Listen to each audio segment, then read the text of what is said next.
అయితే గీతాంజలి నిలదీసి అడుగుతుందనమాట. ఎందుకు ఎందుకు ఈ అమ్మాయిని తెచ్చావు?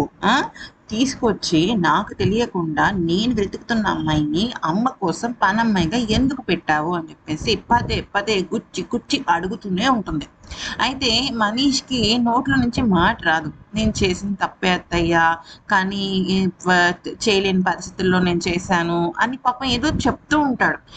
అయితే మరో పక్కన ఏమో బాధపడుతూ ఉంటుంది. అంటే ఏంటి ఇలా జరిగింది అనేసి. ఈ అమ్మాయికి ఏంటంటే వాళ్ళ ఇంట్లో ఉండాలని ఏం లేదు. వాళ్ళ అమ్మా నాన్నలు తెలిస్తే చాలు ఈ అమ్మాయికి.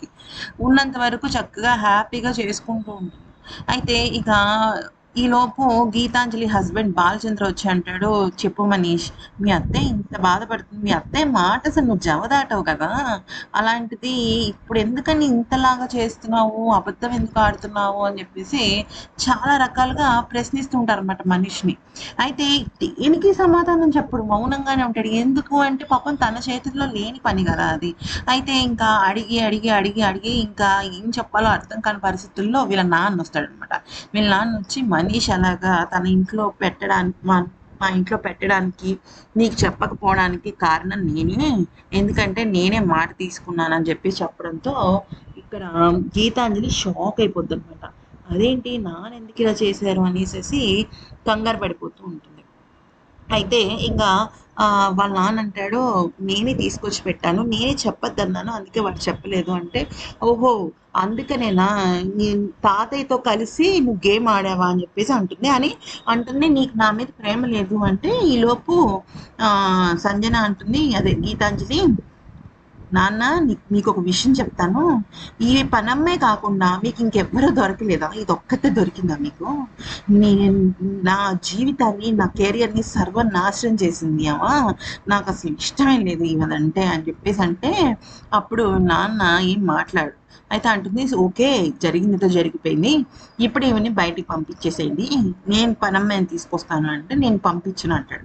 ఎందుకని పంపించను, నేను మాట ఇచ్చాను అందుకే నేను పంపించను అనేసి అంటే, నేను పంపించలేను అంటే, సరే నాన్న ఓకే మీరు మాట ఇచ్చారు కరెక్టే, నేను ఒక విషయం అడుగుతాను అని అంజలిని లాక్కొచ్చి, నేను ముఖ్యమా అంజలి ముఖ్యమా చెప్పండి అని అంటుంది.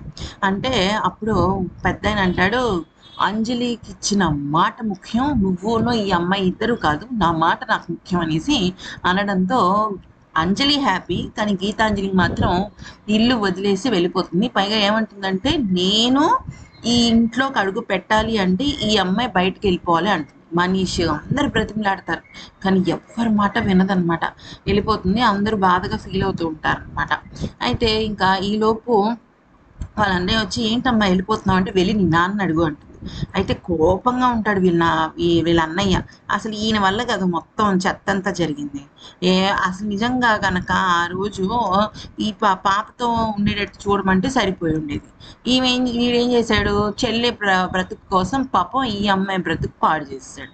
అయితే ఏమంటాడంటే, నువ్వు అసలు నాటకాలు ఆడుతున్నావు, బయటకు వెళ్ళిపోయి ఇంటి నుంచి అంటే, మనీష్కి యాక్చువల్లీ మనీష్ ఎలాంటి వాడంటే, తనకి ఈ అమ్మాయి అంటే అంజలి ఇంట్లోనూ ఉండాలని ఉంది, గీతాంజలి ఇంటికి రావాలని ఉంది, అందరం హ్యాపీగా ఉండాలనే కోరుకుంటూ ఉన్నాడు అనమాట.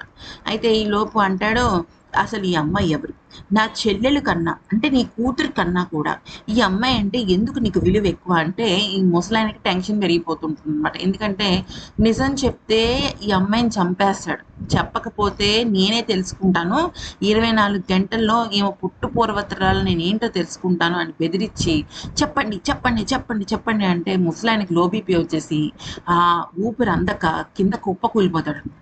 కూలిపోయేటప్పటికి ఇంకా అందరు తాతయ్య తాతయ్య అంటుంటారు. అది జరిగిన విషయం. ఈ వీడియో నచ్చితే లైక్ చేయండి, సబ్స్క్రైబ్.